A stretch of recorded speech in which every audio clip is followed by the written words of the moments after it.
Hello, and welcome back to the Geek on My Sleeve channel. We are doing Geek Out 122 over Biomancer by Shemer Kuznits.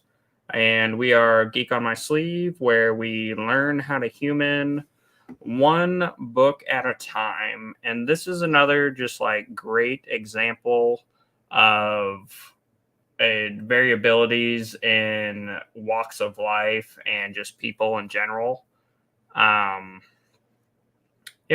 Yeah. So I thoroughly enjoyed it. It was a different flavor.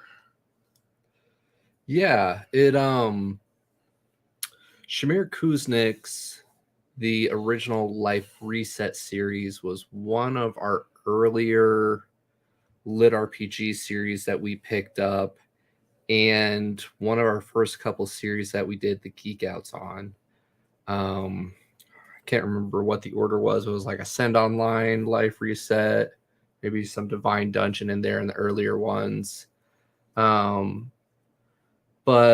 yeah, it was a nice revisit to Neo, but at the same time, I think we were talking about this a bit earlier in the week when we were getting ready. It's a whole different flavor, right? Like it's Neo, but it's not Neo. Or I guess sidestep real quick. So spoiler-free-esque description, I would say is we are a big fan of lit RPG, and this one felt like it was more so newer people friendly, where it does involve some game mechanics and stats, but it's from the viewpoint of someone who is not actively involved in those kind of things. So it's someone who doesn't regularly play those MMOs or whatnot. Sorry, I was trying to it was over your face. Can you adjust that? Yeah. So it's more so friendly for people who aren't actively playing MMOs or games, as well as it's a little easier to read from some aspects because it's not as stats heavy. And that's where I really appreciated the variabilities this could be a standalone. It does technically happen after the conclusion of Life Reset, his original series. I want to say 2 years. 2 years after the conclusion of it. But it is not necessary so far. Yeah, all the details that are relevant, we kind of get the recap early on, right? Yeah. The main character John um pretty much talks about how he was away behind enemy lines. He's a military guy, and by the time he found out, what was going on with his brother, it was, already the whole instance had already happened, and they said it had been 2 years since the incident in Neo, of the original book series. Yeah. So, and then kind of getting into more spoiler filled components. I lost my train of thought there.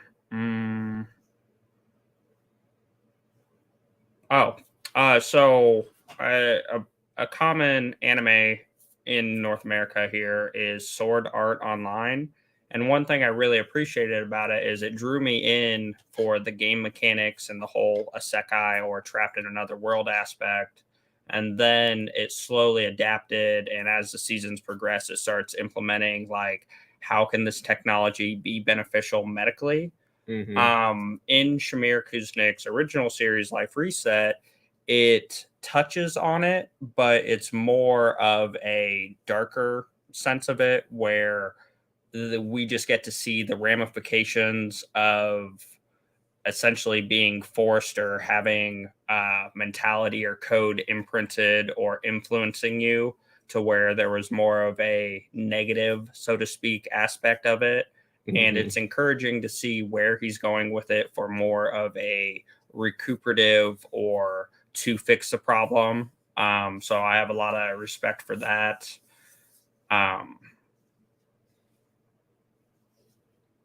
Yeah. The main character, John, wants to help his brother out by getting to the conduit, where pretty much all the AIs are in Neo. But by doing so, the only way he's able to get access is through some limited research that they have set up. And one of those is in a prison facility. Pretty much uses his military resources to track down where he would have to get put, holds a robbery with really no intention of actually robbing anybody.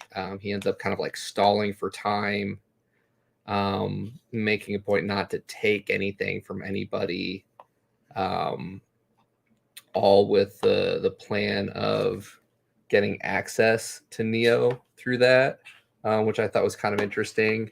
He was, there going to try to save his brother, and in return, like, I guess like my first read through, I really didn't truly process his own kind of mental challenges. Like clearly he was a more aggressive guy. I think the term they use is sociopath.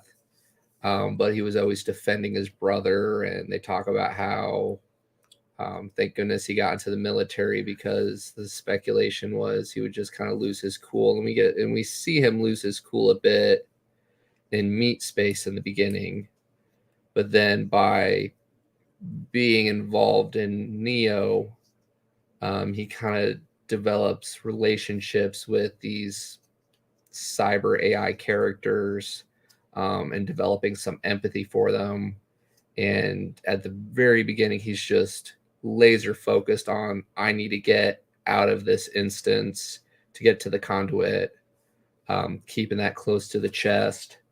And then the character development from there is really interesting in his quote unquote recovery towards, I guess, being more human, or whatnot, or less I forget sociopathic tendencies. Nah, I forget the acronym, but it's essentially a lower threshold to empathize. And what I really appreciated about it, or kind of the whole tagline of learning how to human one book at a time, is everybody comes from a different walk of life, but this essentially depicts he was the older brother and he was taking care of his younger brother, and there's a situation where he was, going to go.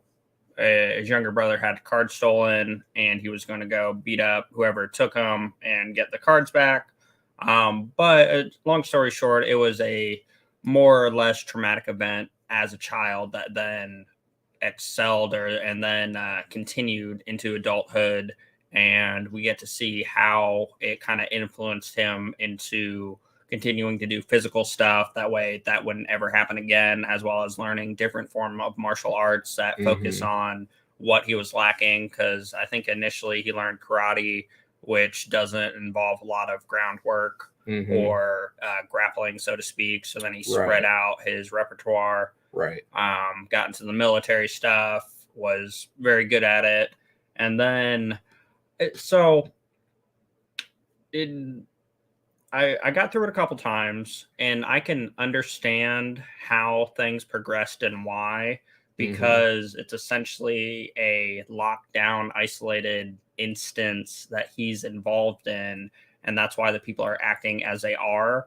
But in some sense, it made some of the NPCs feel less real, which is kind of pretty typical for MMOs. But with Life Reset, we really got invested or had, adequate reason for caring about all of our NPCs. Where for this one, there's a handful of NPCs that we felt they were relevant and developed.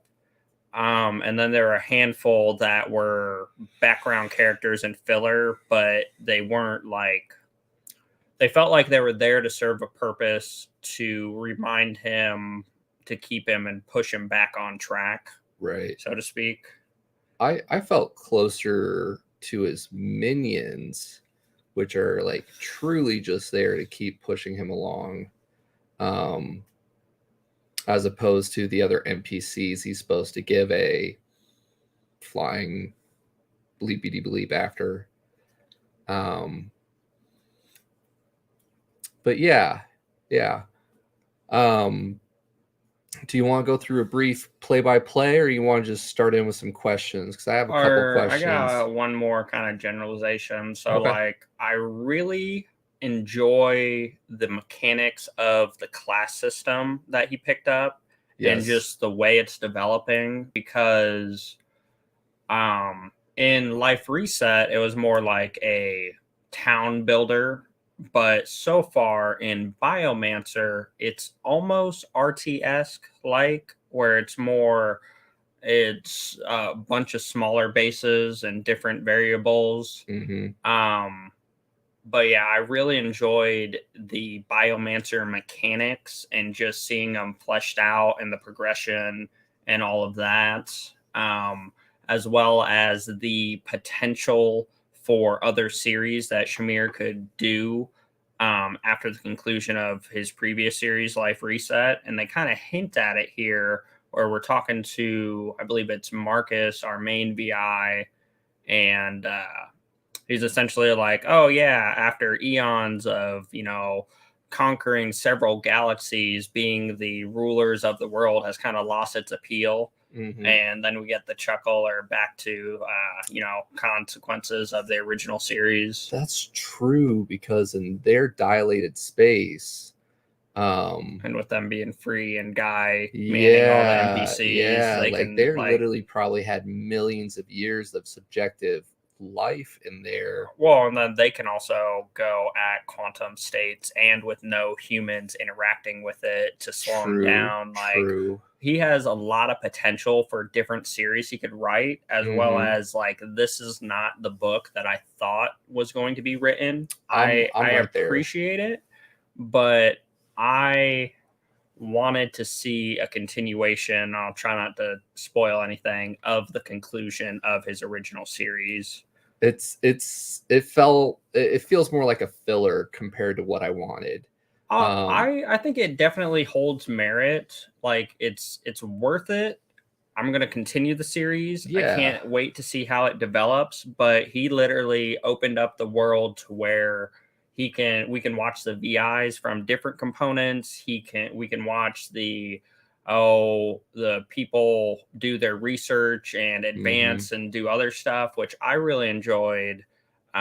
In the original series, it was kind of a wonky mechanic where if you have a degree or expertise in a field to do something in the game mundane or game related, such as smithing, you would then have to complete a intense algorithmic problem in your respective field. And so it was like you're doing it for the purpose of creating the armor or doing the action, but then it also was relevant and directly related to your specialty or your field. So I'm curious to see how the discrepancy and all that goes, as well as like being able to just, it's all code, ones and zeros, where they can create the facilities to do the stuff. And then I also really appreciated the I forget the name of it, but it's like ATB or whatever, where it's the rice grain size computer that goes up the nose and connects to the brain and is supposed to replace smartphones. Yeah, they basically have like a interactive HUD display, like real life MMO type stuff that does the calculations and everything. I wish that we got to see more of that. We got to see a little bit where we know he has data stored on it to essentially hack in if he gets the correct spot to bring in his brother to help him. But then we also get to see as he's imprisoned and the first guy comes up to him and he can analyze his muscle mass based off of visual cues. And he just knows what to do from there. Military grade stuff from his time in the war. Or not in the war, but in service. No, it's all new tech. Right, but he's probably operating with military grade stuff compared to civilians. Because they always have higher before it goes commercial and public. And that's another one of those like unique things that he could do a whole series on, where Neo got locked down and is heavily encrypted. So there's a lot of potential for he could do IRL things, which is boring, but he could spice it up to make it interesting. I wouldn't mind some excerpts of some of the characters that we got to see, like the twins. I forget their names. I'm going to be really impressed if you pull these out. But we had our twins and a handful of other characters. Like, it'd be fun to see those guys again. And to see them continuation. And I could now correct me if I'm wrong, but the main technical guy who was administering the IVs and installed all the security premise, was that the same guy who was taking care of our main character in Life Reset? Because I remember there being a random, I think it was like Tom and Jerry. Yeah, I didn't notice that if it was. And probably not, just with like, because that wouldn't make sense. Well, the only reason I could see it make sense, and I'm horrible with names, so probably not, but because of his expertise in the field and the fact that all of the facilities are locked down and they're not doing regular people in there. Right. And he's not high enough clearance to get into the medical or military grade facilities. I can see it being feasible, but it's irrelevant. It was a name. I was like, maybe. Anyway, you were saying do a blow by or play by play or do questions. Yeah. If you feel comfortable, kind of doing a high level timeline. Otherwise, there's a lot of interesting points throughout there that I'm kind of curious to get your thoughts on. Yeah, we can do a timeline then if things pop up. Okay. So opens up and essentially our main guy is served in the military, is essentially special forces in remote areas overseas doing counterintelligence. And his brother, who is more on the nerdy technical side of things, was inside Neo, which is New Era Online, which essentially is the game / quantum server place that is where all of Shemer Kuznits' events happen, or his virtual world. Comes back. We get to see that his brother's essentially in a coma. Not really. It's kind of like self-inflicted, where after the traumatic event of what happened in the original series, he has experienced a trauma that was so real due to the immersion aspect of the game that his mind can't process it, but also can't let it go. They said PTSD. He's withdrawn into himself. Yeah. It's essentially a defense mechanism that's happened. All the doctors are like, well, Neo and the legal ruling, he's got more than enough money, but how we have approached or addressed others that also came out and had similar situations, we were not able to do because he was not willing to explain what happened. Because essentially what they were doing is they were recreating the scene of the traumatic event and helping them work through it and overcome it. But because he wasn't talking about it, they couldn't do it.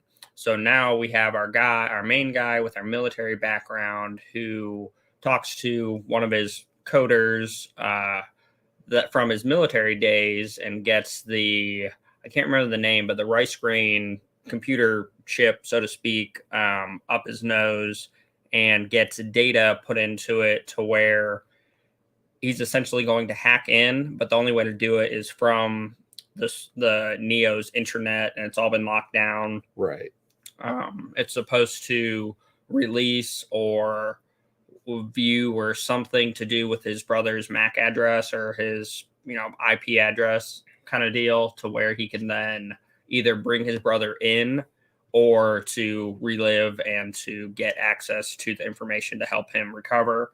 And then that's where he does the heist, the bank robbery, not really robbery, gets put in the facility, gets selected for the behavioral correction, because essentially they want to use a fantasy world in a strict environment with a general premise.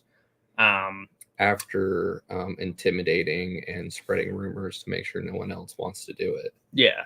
He was playing the mind games there. We get into Neo, and essentially our VI overseer is pretending to be some British dude, and he's pretty much like, oh, well, I'm limited in this, limited in that, whatever. I'm going to go off. I'm going to do my own thing. But it's progressive for the storyline, but comical in the same aspect about how little he actually knows about the game.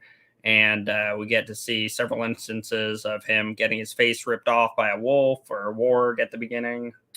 So before we go too much further, kind of at that point after John kind of does everything and basically the AI realizes he's not going to follow the treatment or the plan, he offers him an alternative, right? Because they were so bored, yada, yada, yada. So from reading the first series, like that for me really checked out, right? Because just like Vic, where they had the show and the reels and everything, they were basically like, hey, when you're as old as we are, we kind of want something new. We want something spontaneous, like everything is so predictable and boring, blah, blah, blah. When he propositioned to him, like saying, hey, I'll spoof all the reports for you so you could do your own thing. First time through, did you buy into that? Or did you think he was pulling one over on him? Only because I had been through the first series. It seemed very similar. And I felt like it was going to be not necessarily a double cross, but a you thought white lie for convenience and conflict of interest. Okay. So like I felt like something was up. I also felt like it made a lot of sense in the premise between like they've already been the conquerors of several universes over eons. And then Hmm. I appreciated the nod to the original Neo incident where he's like, Hmm. this could either help you out or turn you into a monster, eroding your psyche and trapping you inside the game. And he's like, oh, yeah, that only ever happened once. Um, In that regards, like I think Shemer Kuznits did well with including enough tidbits from the first series, but yet it wasn't necessary. Like we still got those solid nods. It's like, oh yeah, like I know what he's talking about without somebody new feeling like they're missing out. yeah, Um, yeah, relevant, but not necessary. for me, I thought perhaps he was legit, just thinking on the previous one and just how long they've been involved in it. Yeah. I don't know that like I completely thought that they were going 100% off script, but when we start to see the character development go along, that's when I start coming back to kind of like you said, maybe it's a double cross where they're still following the treatment in their own way. And a lot of that for me too is like through the original series are just like when you think of the vast computing power and everything that they have access to, it's Mhm. yeah, there's just a lot going on there. Um I, and so I guess there are a couple things that I was kind of missing from this because like I really appreciate it and like I understand why because it's kind of geared towards a different audience and that's what I feel I came to realize is I'm not necessarily the target audience because I don't have any military background, but I can appreciate and understand trauma and skill set and utilizing things that we're familiar with to help us come to a new or different conclusion. Mhm. Um, and so, like, I thought the technology and the whole experience was, pretty cool. Um, yeah. So then we end up dying to the wolf. We don't accept it. We end up going to the town. We end up dying to the hunter, um, unlocking our healing ability. And then we go back out. Um, then we almost die again. And we actually accept the terms and service of becoming, the Biomancer. A Uh, herald. yeah, the Herald. I think it's Maxwell. Yeah, that one sounds right. Yeah. And then I really appreciated, like, we can definitely tell that Shamir has some coding experience and or computer science esque Background. involvement background. Yeah. But his description of the quantum mechanics I really appreciated. And He really explained it like you're 5. yeah, he did well explaining it, and it wasn't too much, and it wasn't completely irrelevant. As well as like that was probably one of my favorite or one of the better scenes for just the dialogue and the witty banter and all of that. I'm surprised we didn't see more of Maxwell, but it makes sense for John's motives. Yeah, that he didn't appreciate the VI overseer and that he was trying to act like he was, doing stuff behind the radar, even though it wasn't. Right. Right. Um, but yeah, carry on with the timeline. So we accept the powers. We are slowly figuring out our wither ability and taking on new things. We defeat a couple beavers or whatnot, hit our level 2. Then we end up going into like the third one and the nausea and the headache and the overwhelming feeling and we're like, oh well, it's all in your head and I can surpass this. And then we run into the uber bear and almost die, but make it back to town.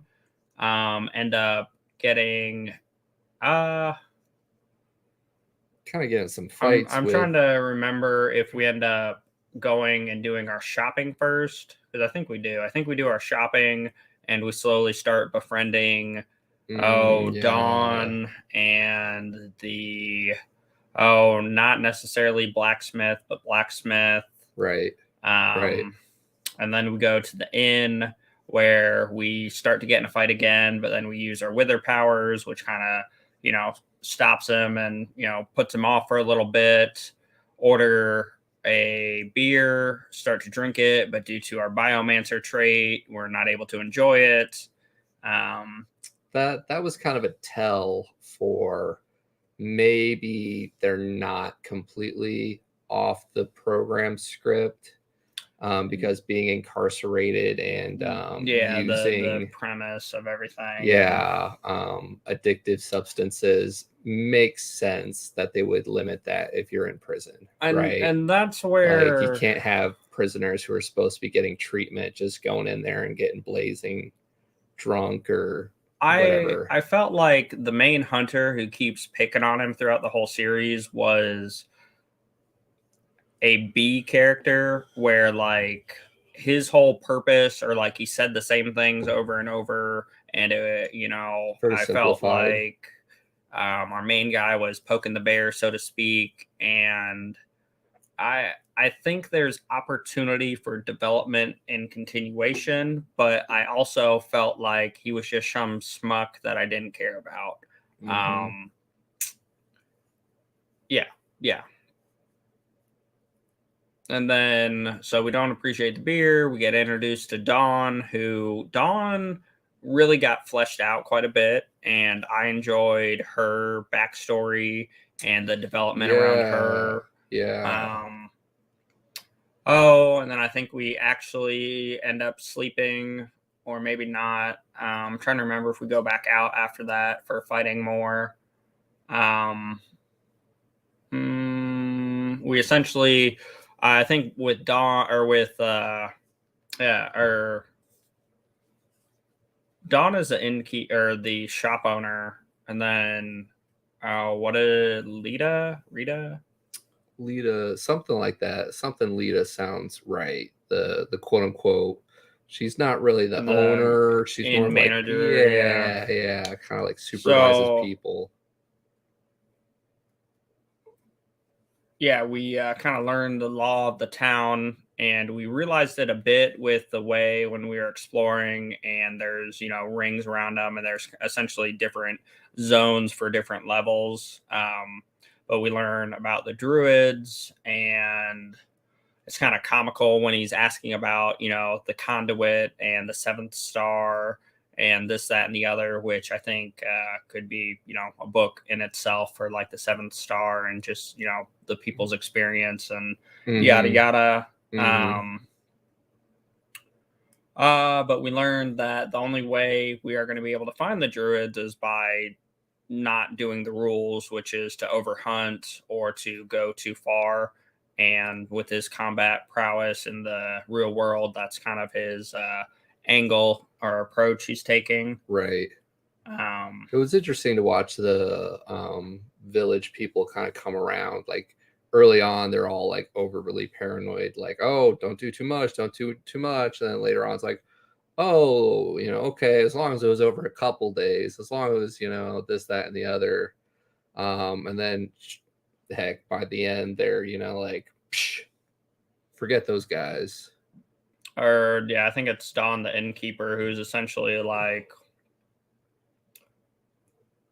before I would have told you to not overhunt, but with the way things are and the timing, I would just say stay safe or something. Yeah. So coming around to it. When did you start to realize there was something up with her? Because Maxwell gives us some hints, right? Like look closer to home, Or that's a different person. Oh, I'm not talking about the manager. I'm talking about the shopkeeper who also has magic. Okay, yeah. But she very well could be a wingman, wing girl, sidekick. Wing person. Yeah, she has potential, and for this one was more of the small shop owner as We well do as have enough for a party, right? Because they have the one mage guy who's very standoffish. yeah, You had the inn the manager, druidess with the spear right? And then you had the other goblin druid, and then you had the shop owner. who does like potions and was like Mhm. throwing vials and Mhm. kind of reminds me a bit of like a motherly, friendlier Gooba. Like if Gooba Yeah. is the granny, this is like the older mother. Hey, with what we know from the first, well, no, they're all run by Guy now. So unless somebody chooses to, but yeah. And then we also have the blacksmith who served prior. Mm-hmm. Yeah. So there's definitely some potential, and I feel like that's something that I kind of missed or wasn't as involved for this book. Is I didn't get any party action. We kind of Mm-hmm. got a little bit with our minions, and that's why it felt more RTS esque. Mm-hmm. But yeah, no dungeon dive and party action, but it was relevant to the storyline. So, but then we end up continuing hunting, doing a couple things, slowly advancing our powers and leveling up. Getting into more and more situations where we keep breaking the crude tools that they give us, and because we can't learn the combat skills, kind of being hindered. I thought that was kind of funny. Yeah. And that was again another tell saying, "Hey, This is not how you're supposed to do it." Mm-hmm. Mm-hmm. And then we end up getting more and more of our Biomancer powers figured out, where we do the hide essentially over our arm as it's about to be crushed by the warg. Mm-hmm. And then we talk to Maxwell again and trying to figure it all out. And trying to remember the progression after that.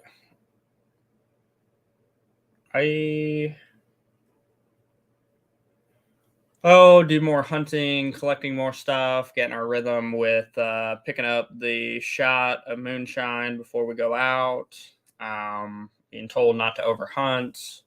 And then we come in contact with what we later learn as the goblin druid around that time, right? Like, I think that was a little bit further because by that point he's figured out how to biocraft his armor and do stuff. So there may have been like one more outing, and then we learned how to do our whip and essentially create the tools that we need for ourselves versus spending a bunch of gold and buying shoddy, cheap things that the villagers are making. Mm-hmm. And then, we end up over hunting, so to speak. And I think before that, we also have the instance where we save one of the hunters because the atro fields or whatever, after withering and killing an enemy, creates a zone. Right. And then we meet Hedel. You know how we are with names. I just remember him as the goblin. Yep, the goblin druid. The goblin druid who becomes a priestess. But yeah, he's essentially like, "Oh, I like what you're doing. You should do more of that." And he gives him some riddle. It's like, "Oh, there's this, and then there's that, and then you go here."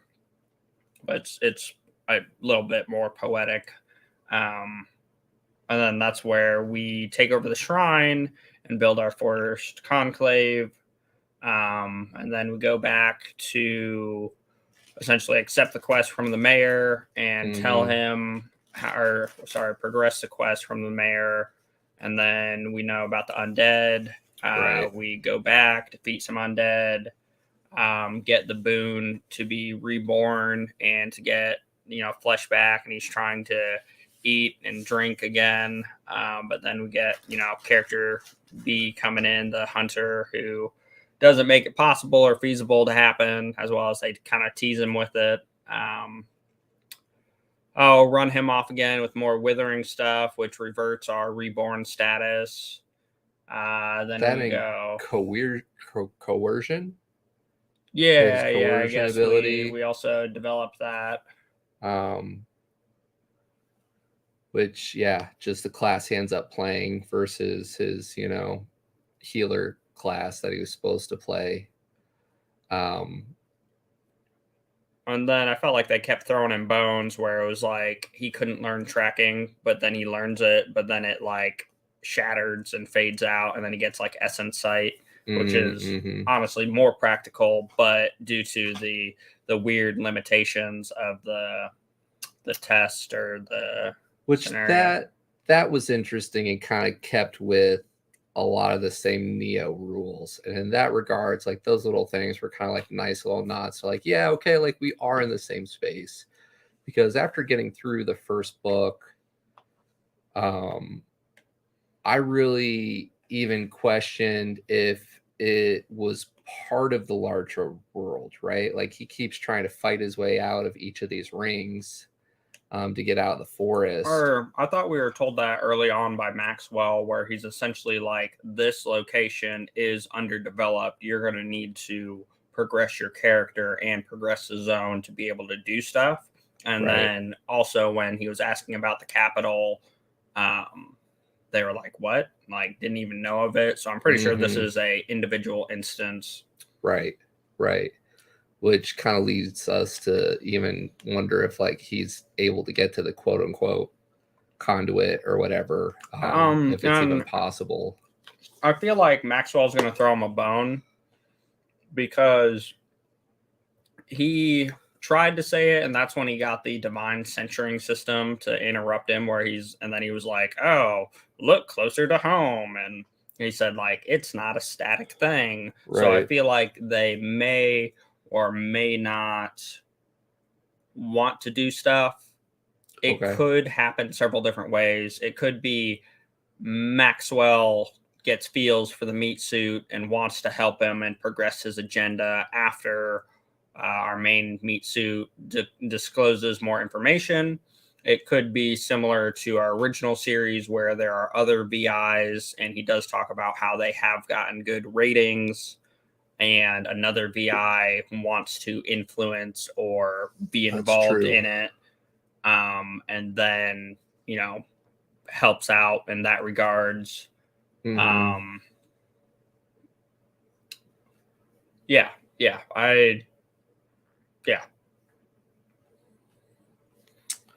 So,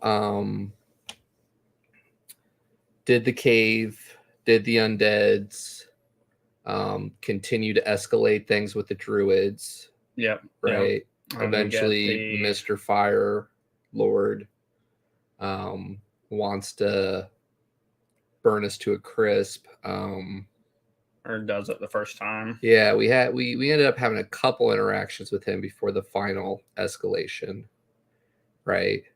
Yep.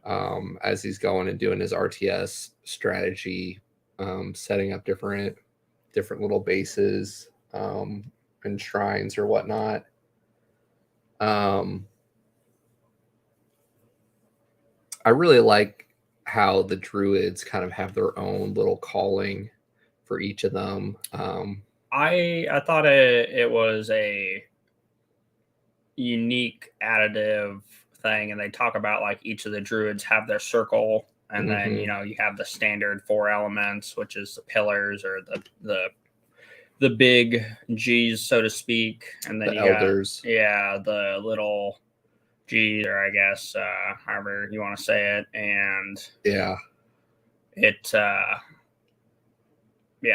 for their smaller circles, and you get the difference.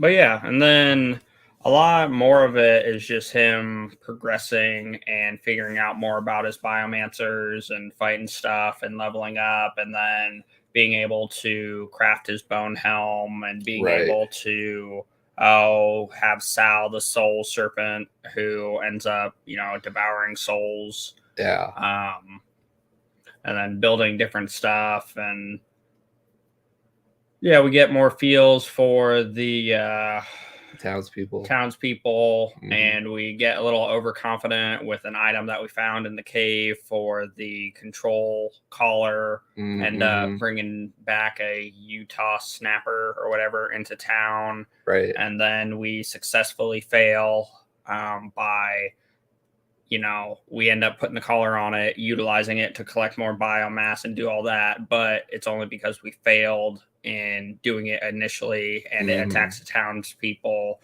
And Mhm. then we get the ironic kick in the teeth of, oh, you saved him from the Utah snapper. You're at 48 out of 50. You were already at 48 out of 50. Right. So due to them dying, and it just, yeah, it was, yeah.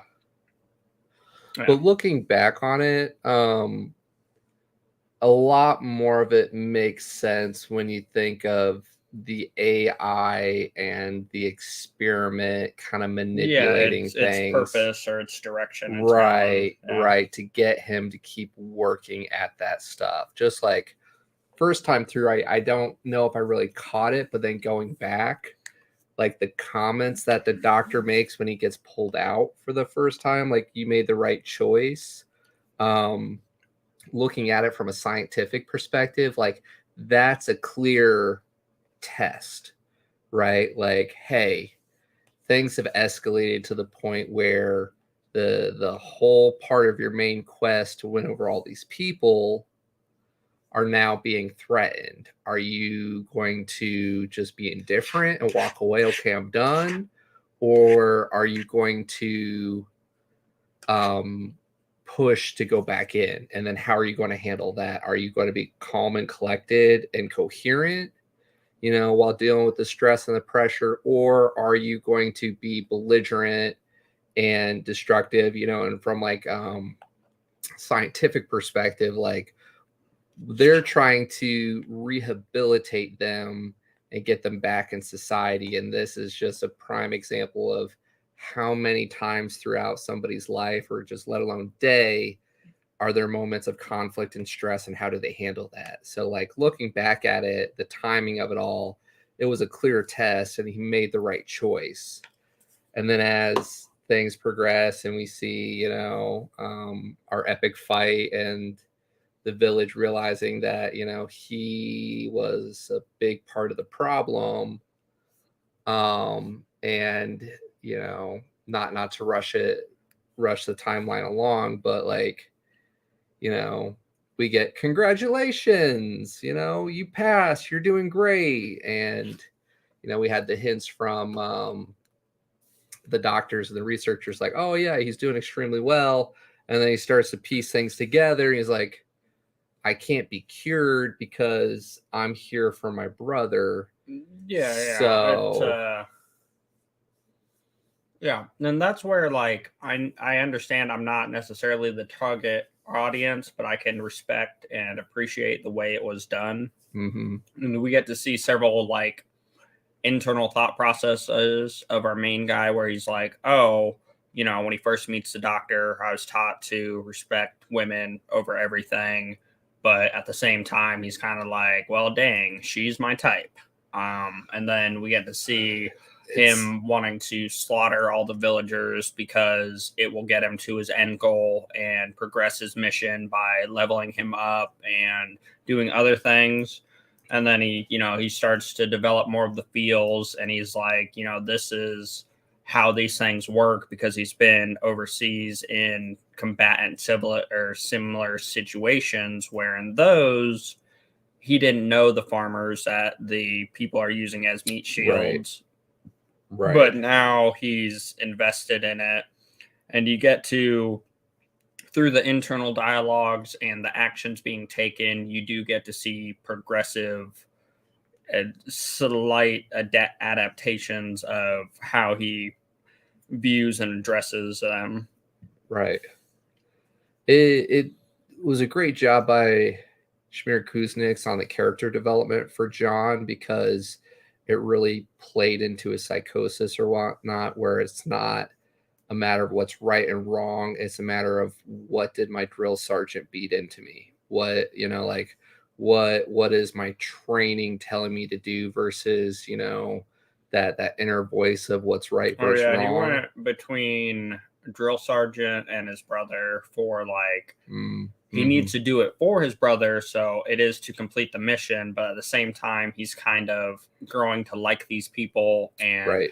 the forest at the beginning that he sees, he's like, oh, I could see why I forget his brother's name would enjoy this. Right. And oh, I am having a internal optimization monologue, and this is what I think it's Gideon would always go on about. And so it's the connection to it, and then as it progresses he's like, wow, I enjoy what I've built and what I've got here. I think he would enjoy it too, and come back and do it together, sort of a deal. Get him in there and do it together.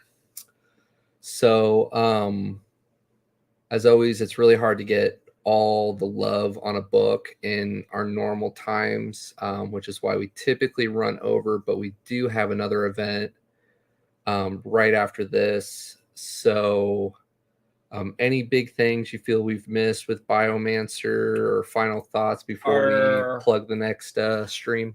So I guess we need to finish up with the druids for how in this instance or in this environment or thing, essentially the druids are supposed to preserve the power structure, and you've got the four elements who we get to see through an interlude that want to destroy him to keep the balance. And then eventually for our last interaction, they're pretty much like, we need to wipe out his roots, which, as we know from the other series, if you destroy the graveyard in a select way, they can no longer respawn there.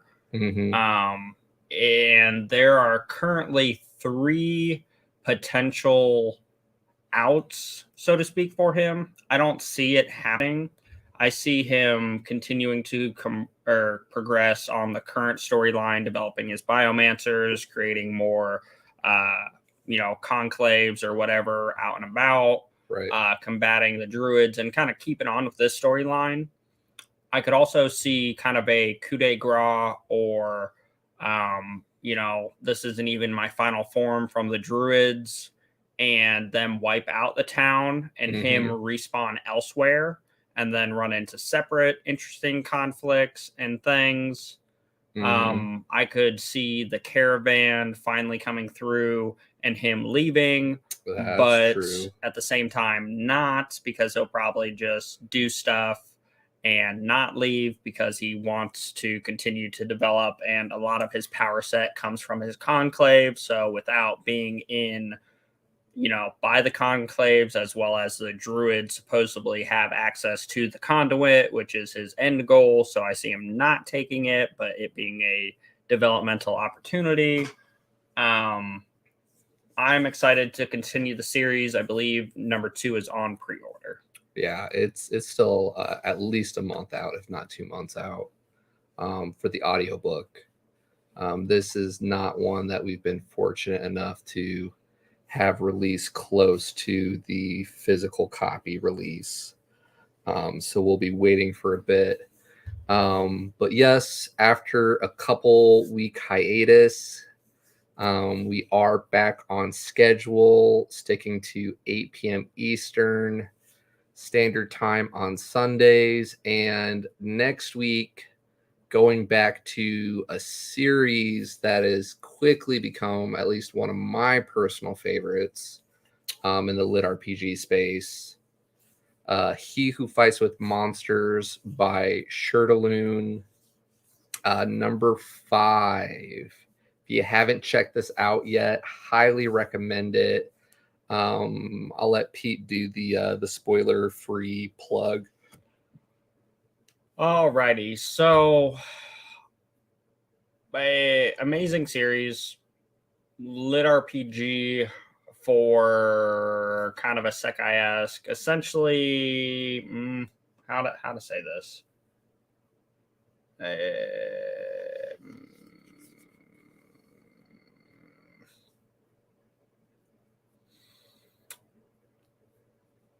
So there's a shirt he gets, and I guess this is a convenient way to say much but little.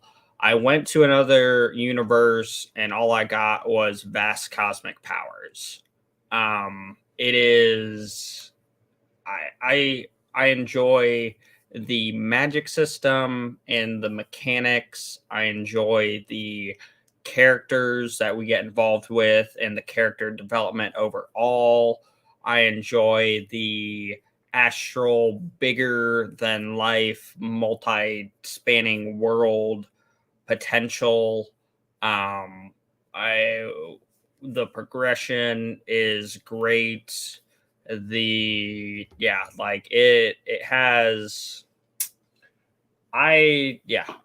it's a phenomenal book series and will be progressing and continuing. The author is doing a lot of great stuff all in all. um, it's hard to say much about it because a lot of the things I would say for the first couple books aren't relevant or have been discovered in the continuation of the books. Uh, but yeah, essentially the beginning, you go to another world and it's fantasy-esque elements where you have like Leonids or like lion people, but then you have standard humans, but then you have elves, but then you have, yeah, it's hard to describe, but it's an amazing series and yeah, definitely worth checking out. Um, and it seems like he's rapidly progressing on all of his series. So 5 is out. They are beefy books. They are amazing reads, and yeah, Well worth it. yeah.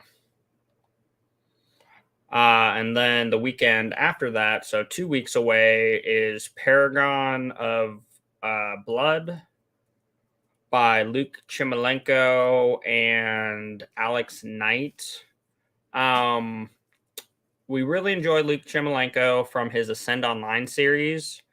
Luke, you are bouncing all over the place. He has done a vast amount of collaborations, and that's how we found out about a couple other authors that we're excited about. Mm-hmm. But if you could come back, that would be great. But at the same time, he's written a lot of other great stuff. Correct me if I'm wrong here, but Luke Chimilenko does the Stormweaver series as well, which we're on book 1. Yes. And that one I want to see progressed. Yes. He does the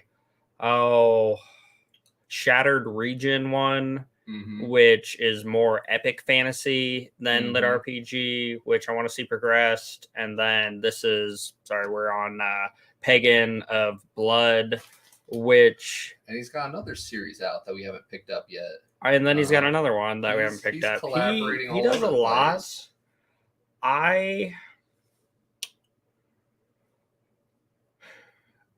So it's an author that we enjoy.